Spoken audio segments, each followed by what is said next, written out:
Hello. So today,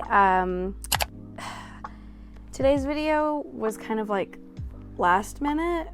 So what I normally do, I try to put out a video every Friday, and to do that, just from like experimenting with editing and kind of like what works best with my schedule, I work a full-time job, so I usually only get like 2 days off. And during those 2 days, I would like to have one day to like not do anything other than like sit on the couch and cuddle my cat, watch something just to watch it, like, or play a game, like anything. Just have a day to do nothing. And then my other day off, I'll do like chores, and I might go grocery shopping if I have to. And then I will also like film and edit. Well, this week was just, it's been so stressful. It's like spring break where I live, and I work in retail. You can imagine like the customers, and on top of that, we are a little bit short-staffed. So it's just like finding time whenever I'm not feeling just absolutely exhausted. Cause like the past few videos I've made, I've actually like filmed on maybe like a day that I had worked, but I had some energy still after my shift, or maybe even like if I wake up early enough, I'll film. But this week was just not easy. So I still want to keep my schedule consistent with uploading.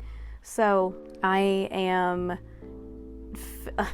came up with an idea. I'm gonna film, and I'll be editing and uploading this tonight. So to make it easier on myself, I'm doing a style that I want to do on this channel, maybe on weeks that are a little bit tight. So I'll save them for weeks that maybe I need an easier video to upload. But it's just going to be like a solo movie review. So I'm going to start this with, it's a little mini haul. And today I knew that I needed to go get groceries and stuff, but I wanted to go to Best Buy because they had the second season of the newest Twilight Zone reboot. I am not going to give any kind of detail about anything Twilight Zone related, because I have a very awesome in my opinion, hopefully you will think it's awesome too, video series completely centered around Twilight Zone. So this is just me telling you that that's going to be a thing to expect in the coming future. I'm currently working on it, like the notes part, and I'm working on how I want to split it up, because it's not going to be one video. It's going to be like several. So that was the first thing I went and got. And while I was at Best Buy, I was like, you know what? I'm going to just find a horror movie randomly, buy it, watch it, and review it. So I actually have not watched anything yet. So besides Twilight Zone, I also got 2 movies. One is one that I had like kind of seen some stuff about online, and I was like, yeah, I'll probably do my review on that, and I am. And the other one I literally just randomly saw and was like, huh, that looks okay, I'll give it a shot. The random one is called The Call. This one right here. So this is the movie I'm going to be reviewing. It's called Spell. I had seen this on Instagram, and it got me really curious. Someone had said that it was like one of the scariest movies that they had seen. Granted, that's like what everyone says about every new horror movie, so I will be the judge of that. I hope that you guys like the solo movie reviews. I'll try to go a little bit more into detail, and I won't be doing any kind of spoiler content, because I want people to watch my videos and then feel motivated to go watch it, after they watch my video. I'm going to leave right now. I'm gonna order some food, pop this in my Xbox, and give it a watch. I'll come back with details, my review, and then you'll see like a trailer. So future Katie will be back in 91 minutes, but for you guys, it'll just be right now.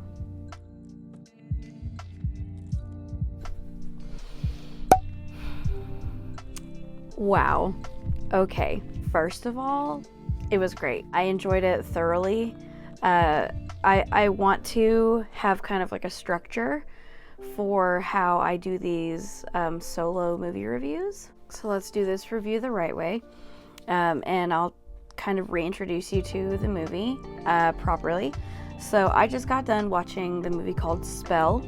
It released last year in 2020, and it was directed by Mark Tonderai. Sorry, that's probably not said correctly. While flying to his father's funeral in rural Appalachia, an intense storm causes Marcus to lose control of the plane carrying himself and his family.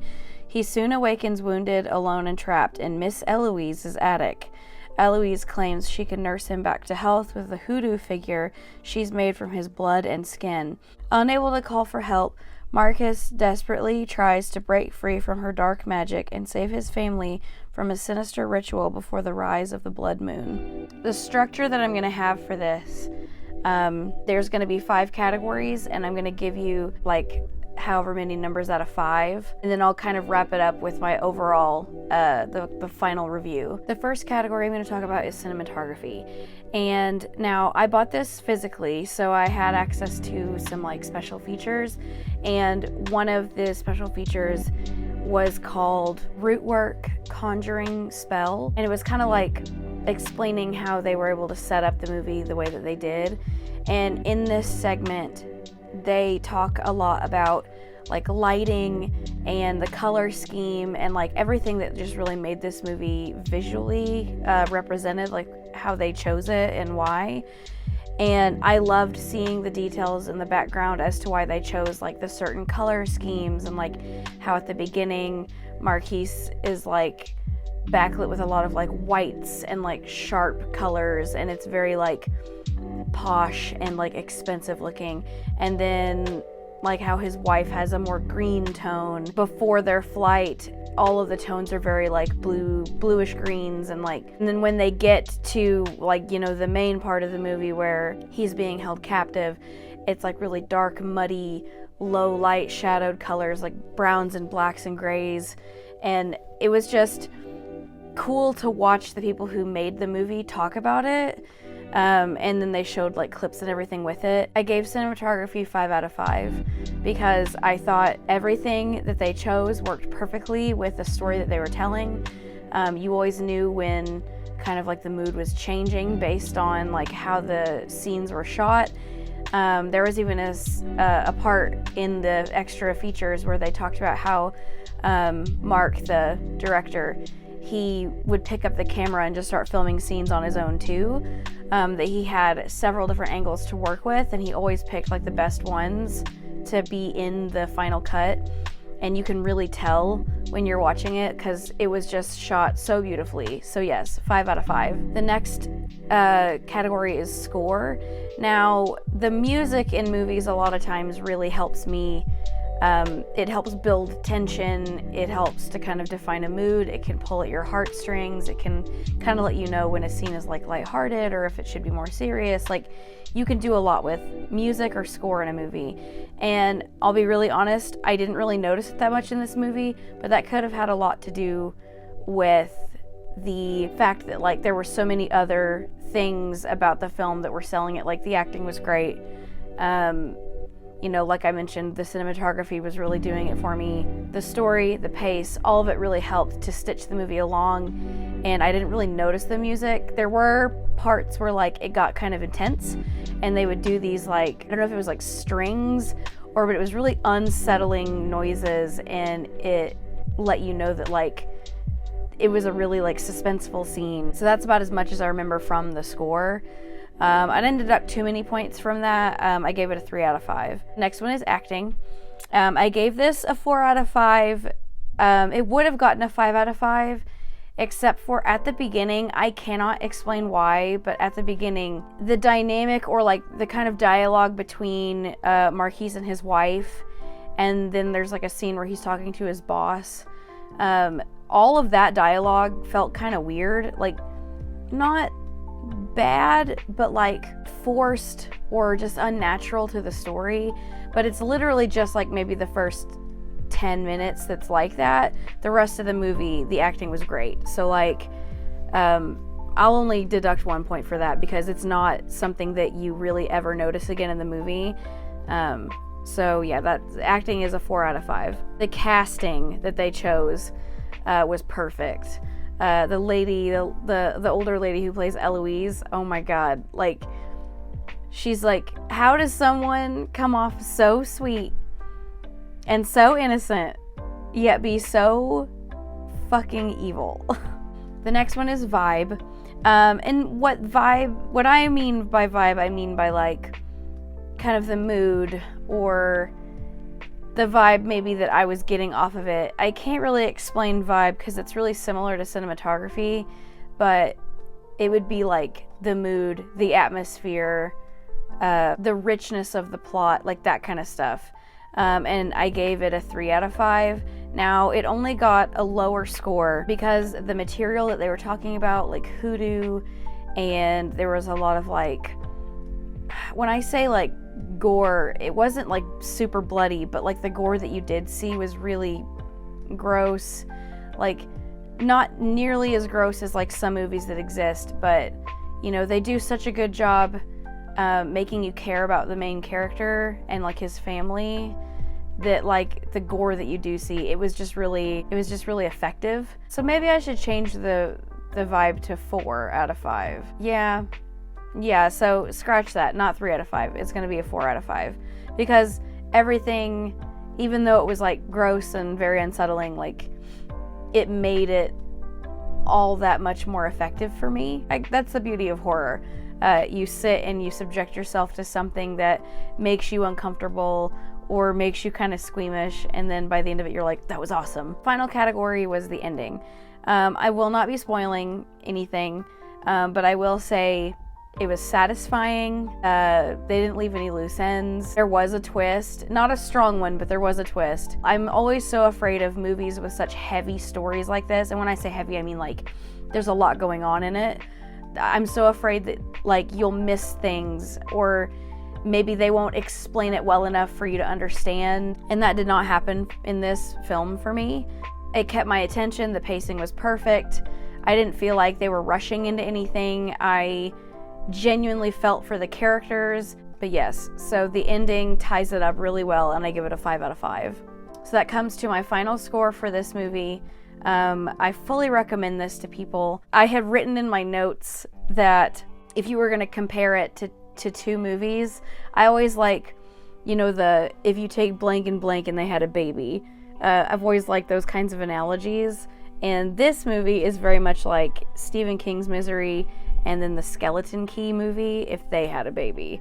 So if that gives you any idea of what kind of plot line you're working with, there you go. I even think some of the people who created the movie actually compare it to Misery too. So there was some obvious influence there. My final score is 4 out of 5. I am very happy with my purchase. I'm glad that I bought it physically. This is going to be one that I might even rewatch a few times again just to see if I catch anything that maybe I missed the first time. And now at the end of this video, I do want to go over a few things. The first thing being, I want to just warn anyone who might be triggered by certain things in horror movies. And I know I've mentioned this like a few times in my videos that I can't really do animal violence. This movie does have some very strong animal sacrificial violence in it. I will tell you, it's right at the 34-minute mark. So if you're watching this on DVD, if you're streaming it or something, and you just can't watch that, I wrote down a little note. So if you want to skip from like the 34-minute mark to like 36 or 35, 36, it's just a scene where Eloise and her husband Earl have some fellow elderly people from like her little hoodoo community.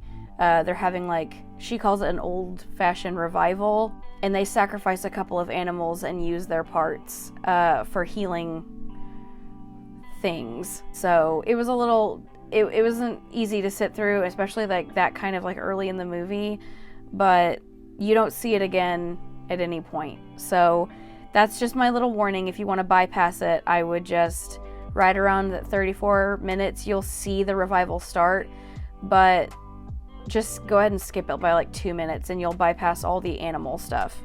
So that brings us to the end of this video. What do you think? Does how I described it sound enticing? Does this make you want to go out and watch it? Or have you already seen it? What did you think? I think this movie had some mixed reviews online. I know at the beginning, my little intro, I said that there were some good reviews, and that's true. When I had looked it up, it had like an 8 out of 10 on Rotten Tomatoes, but when I went back and looked at it today, it has something lower. It's like 4 or 5. But like, I don't want to base my own personal opinion off of other people's reviews. Just base it off of, you know, what I think after watching it. But with a movie that's that kind of like polarizing, or it's like so many different people have so many different opinions on it, I am curious to see if anyone watches this based on this video or based on my recommendation, and if we come to the same kind of review conclusion. And as always, if there are any movies that you know of that maybe are similar to this, or ones that you think that I would like based on this review or of any of my past videos, please just, you know, leave those recommendations down in the comments. I'm still always looking for recommendations. I've added a couple more to my list that I need to watch, and I'm excited to kind of put those under my belt. And most importantly, if you liked the solo movie review setup, please let me know, because I kind of enjoyed it. I liked talking about a movie after I freshly watched it for the first time. So I might do a couple of more just to see if they are well received by you guys. I know right now you can rent this movie. It's like $3.99 or $4.99, and you can rent it like Amazon Prime Video, YouTube has it to rent. If you have the Vudu app, Apple TV's renting it. So like, please support this movie. Please don't go and pirate it somewhere. If you're a physical movie collector, this is definitely one that I think you should add to your collection. That's all I have to say about that. Hopefully I can be a little bit more I don't know, better prepared for next week's video. I'm gonna go, and I'm gonna go watch the new Justice League Snyder Cut, because that came out today. Very excited to watch it. Really hoping it doesn't suck. But yeah, I will see you guys in the next video. I look forward to making it. Look forward to seeing your comments, and I'll talk to you later. Bye!